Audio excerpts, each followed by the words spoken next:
നമസ്കാരം. The path is the goal എന്ന discussion സീരീസിന്റെ അടുത്ത സെഷനിലേക്ക് വീണ്ടും ഏവർക്കും സ്വാഗതം. നമുക്ക് ആദ്യം മെഡിറ്റേഷൻ ചെയ്യാം. കണ്ണുകൾ അടച്ച് ശാന്തമായിരിക്കും.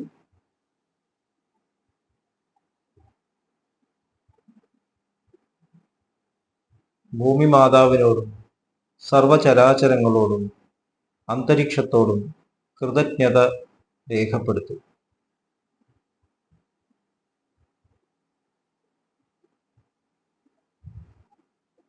ഭൂമി മാതാവിൽ നിന്നുമുള്ള ഹീലിംഗ് എനർജി കാലുകളിലൂടെ പ്രവേശിച്ച് ശരീരം മുഴുവൻ വ്യാപിക്കുന്നതായി, ശരീരത്തിലെ എല്ലാ ഭാഗങ്ങളെയും എല്ലാ കോശങ്ങളെയും റിലാക്സ് ചെയ്യാൻ സഹായിക്കുന്നതായും അനുഭവിക്കും.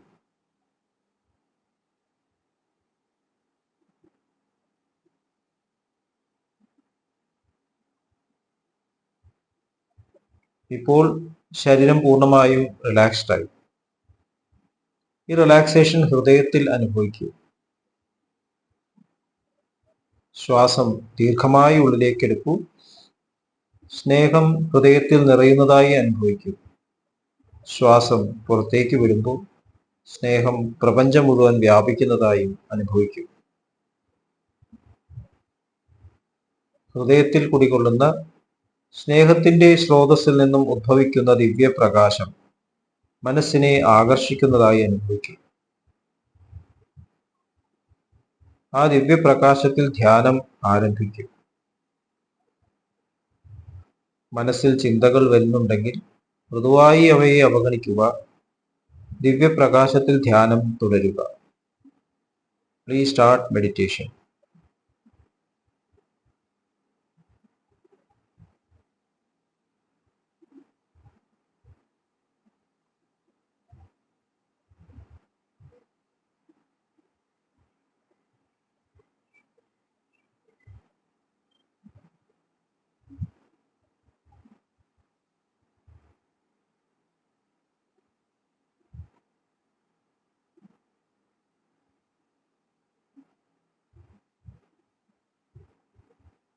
ഓക്കെ, ആ കണ്ടീഷൻ ഹൃദയത്തിൽ നിലനിർത്തി പതുക്കെ കണ്ണുകൾ തുറക്കൂ.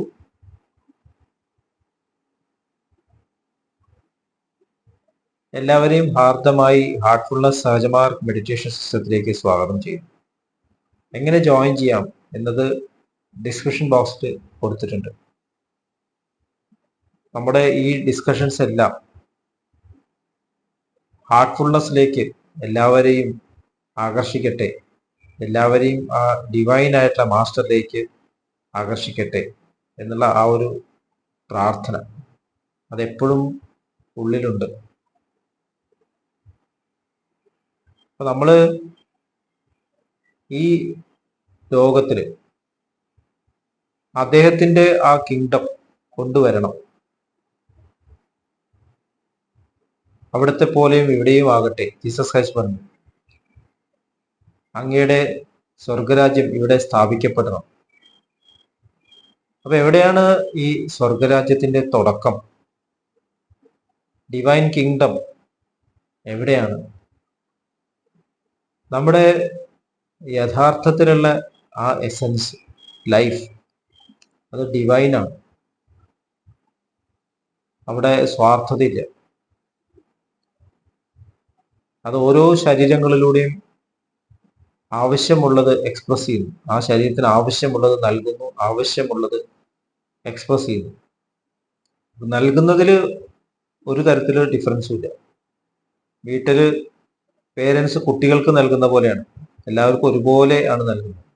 പക്ഷെ യൂട്ടിലൈസേഷനിലാണ് വ്യത്യാസം ഉണ്ടാവും. മനുഷ്യന്റെ തലം എത്തുന്നത് വരെ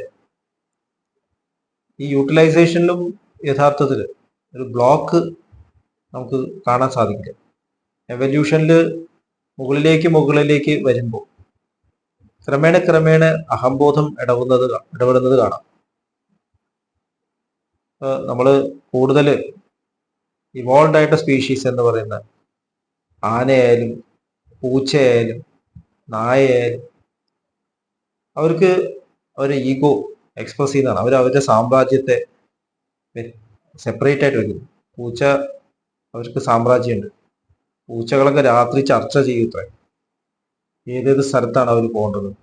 അതുമാതിരി തന്നെ നായയ്ക്ക് അതിന്റെ സാമ്രാജ്യമുണ്ട്. അത് മൂത്രം ഒഴിച്ചിട്ട് അത് അതിന്റെ സാമ്രാജ്യത്തിന്റെ ഔട്ട്ലൈൻ രേഖപ്പെടുത്തും.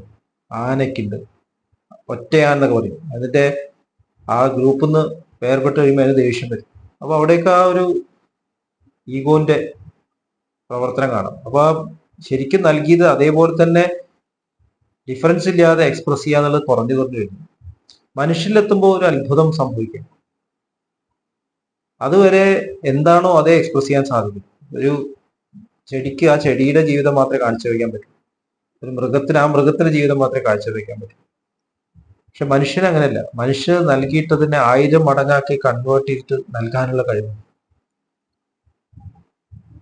നമുക്ക് ജീവൻ ലഭിക്കുമ്പോൾ ആ ജീവൻ നമ്മുടെ ഉള്ളിലൂടെ പ്രവഹിച്ചിട്ട് നമ്മുടെ ചുറ്റുമുള്ളതിനെ ഡിവിനൈസ് ചെയ്യാനുള്ള ഒരു കഴിവ് അത് മനുഷ്യന് മാത്രമേ ഉള്ളൂ. ചിന്തകളിലൂടെ, വാക്കുകളിലൂടെ, പ്രവർത്തികളിലൂടെ ആ ലഭിച്ചിട്ടുള്ള ആ ഫ്ലോ അത് 1000 മടങ്ങ്, ലക്ഷക്കണക്കിന് മടങ്ങായിട്ട് നമുക്ക് നമ്മളിലൂടെ പ്രവഹിപ്പിക്കാനുള്ള ആ കപ്പാസിറ്റി ഉണ്ട്, കഴിവുണ്ട്. അതാണ് മനുഷ്യനെ ഡിഫറെന്റ് ആക്കുന്നത്. മനുഷ്യനാവുന്നത് കമ്പാഷൻ വരുമ്പോഴാണ് എന്നുള്ളത് നമ്മൾ കേട്ടിട്ടുണ്ട്. കമ്പാഷനേറ്റ് ആണെങ്കിൽ ഒരു മനുഷ്യനാവും. കമ്പാഷൻ എന്ന് പറയുന്നത് എന്താണ്? ഈ യാത്രയിൽ ഞാൻ ഒറ്റയ്ക്കല്ല എന്നുള്ള ഒരു തിരിച്ചറിവ്. ഞാൻ കൂടുതൽ ഹയർ എക്സ്പ്രഷൻസ് ഓഫ് ലവിലേക്ക് നീങ്ങിക്കൊണ്ടിരിക്കുമ്പോൾ ചുറ്റുമുള്ളതും അതുപോലെ തന്നെ ആയി മാറും. ഞാൻ സെപ്പറേറ്റ് അല്ല, നൽകിക്കൊണ്ടേയിരിക്കണം.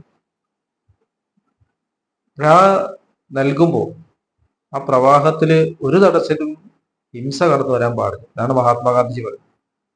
അപ്പൊ ഈ ലോകത്തില് ഒരു സ്നേഹം നിറഞ്ഞ ഒരു ലോകം, പരസ്പരം ഹേർട്ട് ചെയ്യാതെ വേദനിപ്പിക്കാത്ത ഒരു ലോകം സൃഷ്ടിക്കണമെന്നുണ്ടെങ്കിൽ അത് ചെയ്യുന്ന ആളും അതുപോലെ ആവണ്ടേ. ഉള്ളതല്ലേ കൊടുക്കാൻ സാധിക്കുള്ളൂ. അപ്പൊ നമ്മൾ കൊണ്ടുവരാൻ ആഗ്രഹിക്കുന്ന ഈ തരത്തിലൊരു കൺസ്ട്രക്റ്റീവ് വർക്ക്, ശരിക്കും കൺസ്ട്രക്ഷൻ എന്ന് പറയുമ്പോൾ സ്നേഹത്തിന്റെ സാമ്രാജ്യത്തെ കൺസ്ട്രക്ട് ചെയ്യുക എന്നുള്ള അർത്ഥത്തിലാണ് മനസ്സിലാക്കുന്നത്. മറ്റതെല്ലാം മണ്ണില് അലിഞ്ഞു പോകും. നമ്മൾ ഈ കാണിക്കുന്ന കൺസ്ട്രക്ഷൻസ് എല്ലാം, നമ്മൾ ബിൽഡിങ്സ് ഉണ്ടാക്കുന്നു, റോഡുകൾ ഉണ്ടാക്കുന്നു, ഉപഗ്രഹങ്ങൾ വിക്ഷേപിക്കുന്നു, പലതും ചെയ്യുന്നുണ്ട്. പക്ഷെ ഇതൊക്കെ കൺസ്ട്രക്ഷൻ എന്ന് പറയാൻ പറ്റുമോ? കാരണം എന്താണ് അതുകൊണ്ട് പ്രയോജനം ഉണ്ടാവുന്നത്? അതിന് സ്നേഹം നൽകാൻ സാധിക്കുന്നുണ്ടെങ്കിൽ ഈ കാണുന്ന ഈ സാമ്രാജ്യം അവിടെ പരസ്പര വിദ്വേഷമില്ലാതെ സമത്വത്തോടെ ഉള്ള ഒരു സ്റ്റേറ്റ് കൊണ്ടുവരാൻ സാധിക്കുകയാണെങ്കിൽ നമ്മൾ ചെയ്യുന്ന കാര്യം കൺസ്ട്രക്റ്റീവാണ്. നേരെ മറിച്ച് നമ്മൾ കൊണ്ടുവരുന്നത് ഡിസ്ഹാർമണിയാണ്, സമാധാനം ഇല്ലാത്ത ഒരു അവസ്ഥയാണെങ്കിൽ നമ്മൾ ചെയ്യുന്നത് കൺസ്ട്രക്റ്റീവ് വർക്കല്ല. ഭഗവാന്റെ അബ്സല്യൂട്ടിന്റെ പ്രവൃത്തി നടന്നുകൊണ്ടേയിരിക്കുന്നു. കാരണം എവിടെയൊക്കെ ഇതിന് ബ്ലോക്ക് വരുന്നോ അവിടെയൊക്കെ അത് ക്ലീൻ ചെയ്തുകൊണ്ടിരിക്കുന്നു. പുതിയ എക്സ്പെരിമെന്റ്സ് ട്രൈ ചെയ്തുകൊണ്ടിരിക്കുന്നു. ഇങ്ങനെയാണ് എവല്യൂഷൻ സംഭവിക്കുന്നത്. പല തരത്തിലുള്ള ജീവജാലങ്ങളെ ഇവിടെ പ്രകടിപ്പിച്ചുകൊണ്ട് ഇതൊക്കെ ഒരു എക്സ്പെരിമെന്റ് ആണ്. വേൾഡ് ഒരു എക്സ്പെരിമെന്റ് പോലെ നമുക്ക് കാണാം. മനുഷ്യനും ആ എക്സ്പെരിമെന്റിന്റെ ഒരു ഭാഗമാണ്. ഇതിലൂടെ സാധിക്കും എന്നുള്ള ആ ഒരു ബോധത്തോട് കൂടിയിട്ട് മനുഷ്യൻ ഇവോൾവ് ചെയ്ത് വരുന്നതാണ്. അപ്പോൾ കോൺഷ്യസ്നസ് ബോധം ഉയരുന്നതോടും മനുഷ്യന്റെ ഈ സ്നേഹത്തിന്റെ എക്സ്പ്രഷൻ വർദ്ധിക്കണം. എങ്കിൽ മാത്രമേ എവല്യൂഷൻ എന്നുള്ള ഈ ഇതിന് അർത്ഥമുള്ളൂ. നമ്മളൊരു കോസ്റ്റ്ലി മൊബൈല് വാങ്ങുമ്പോൾ അതിന് അത്രയും കഴിവ് വേണം. ഒരുപാട് വില കൊടുത്തിട്ട് ആ മൊബൈലില് അതിന് പറ്റുന്ന പ്രവൃത്തി ഒന്നും ചെയ്തില്ലെങ്കിൽ അതിന് യാതൊരു ഉപയോഗം ഇല്ലാണ്ടേ മാറും. നമ്മൾ ഇൻവെസ്റ്റ് ചെയ്ത് നഷ്ടമായി പോയി എന്നൊക്കെ പറയും.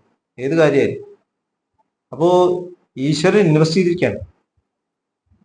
കൂടെ നല്ല ഒരു ബോഡി തന്നിട്ട്, നല്ല ഒരു നെർവസ് സിസ്റ്റം തന്നിട്ട്, നല്ല ഒരു ശരീരം നൽകിയിട്ട് ഈ ഫ്ലോന് ഹെൽപ്പ് ചെയ്യുന്ന ഒരു സ്പീഷീസിനെ ഇവിടെ ഉണ്ടാക്കിയിരിക്കുകയാണ്.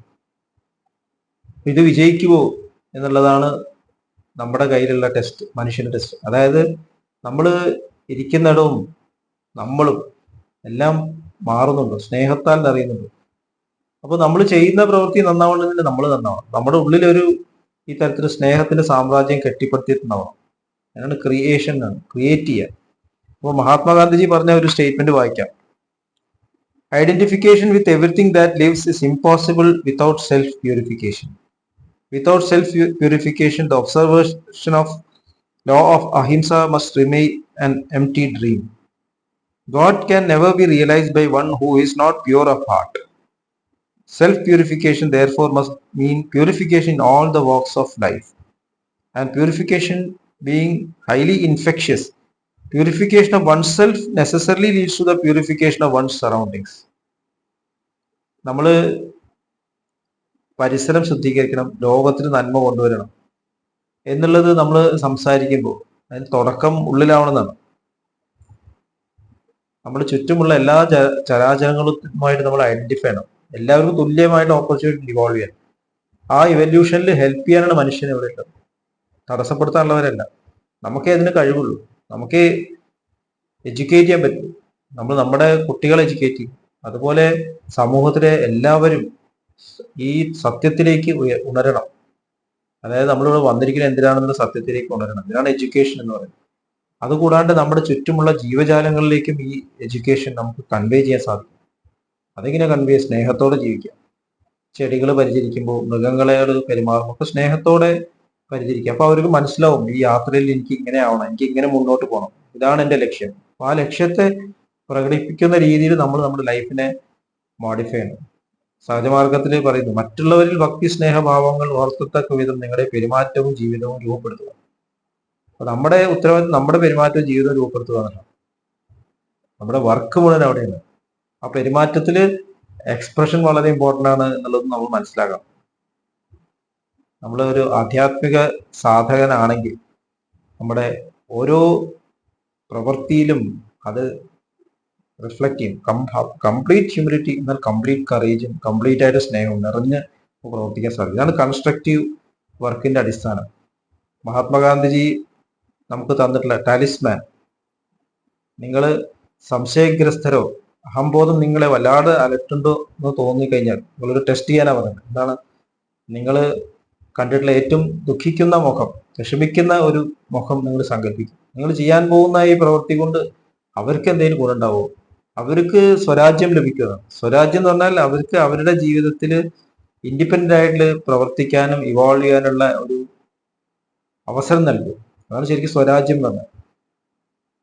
ഇൻഡിപെൻഡന്റ് ആയിട്ട് സെൽഫ് എക്സ്പ്രഷൻ, സ്നേഹത്തെ എക്സ്പ്രസ് ചെയ്യാനുള്ള ഒരു സാധ്യത. അതിന് വേണ്ടിയിട്ട് വേണ്ട എന്തൊക്കെ ചെയ്യേണ്ടത്? ഭാഷണം കൊടുക്കുക, പാർപ്പിടം കൊടുക്കുക, എന്തൊക്കെ ആവശ്യം. എന്നിട്ട് അത് മാത്രമല്ല, ഇതല്ല ലക്ഷ്യമെന്ന് പറഞ്ഞ് മനസ്സിലാക്കാനും ജീവിതത്തിലൂടെ മാതൃകയാക്കാനും സാധിക്കുന്നുണ്ടെങ്കിൽ അതല്ല ഏറ്റവും വലിയ കാര്യം. അങ്ങനെ നമ്മൾ ചെയ്യുകയാണെങ്കിൽ, നമ്മുടെ മനസ്സിൽ അങ്ങനെ തോന്നുന്നുണ്ടെങ്കിൽ നമ്മുടെ സംശയങ്ങൾ ഇല്ലാണ്ടാവും എന്നാണ് പറഞ്ഞത്. കൺസ്ട്രക്റ്റീവ് വർക്കിൽ ഈ ടാലിസ്മാൻ വളരെ ഉപയോഗകരമാണ്. ഹാർട്ട്ഫുൾനെസ് സിസ്റ്റത്തിലേക്ക് സെൽഫ് പ്യൂരിഫിക്കേഷൻ എന്ന് മഹാത്മാഗാന്ധിജി പറഞ്ഞു. ഹാർട്ട്ഫുൾനെസ് സിസ്റ്റം പോലെ ഇത്രയും നല്ല രീതിയിൽ സെൽഫ് പ്യൂരിഫിക്കേഷൻ സംഭവിക്കുന്ന വേറൊരു സിസ്റ്റം ഉണ്ടോ എനിക്കറിയില്ല, ഉണ്ടായിരിക്കാം. എൻ്റെ അനുഭവത്തിൽ വളരെ വളരെ എഫക്റ്റീവാണ്, വളരെ ലളിതമാണ്. എല്ലാവരെയും വീണ്ടും ഹാർട്ട്ഫുൾനെസ് സഹജമാർഗ സിസ്റ്റത്തിലേക്ക് സ്വാഗതം ചെയ്യുന്നു. നമുക്ക് എല്ലാവർക്കും ആ ദിവ്യമായിട്ടുള്ള മാസ്റ്ററുടെ ഈ കൺസ്ട്രക്റ്റീവ് പ്രോഗ്രാമിൽ പങ്കെടുക്കാം. നന്ദി, നമസ്കാരം.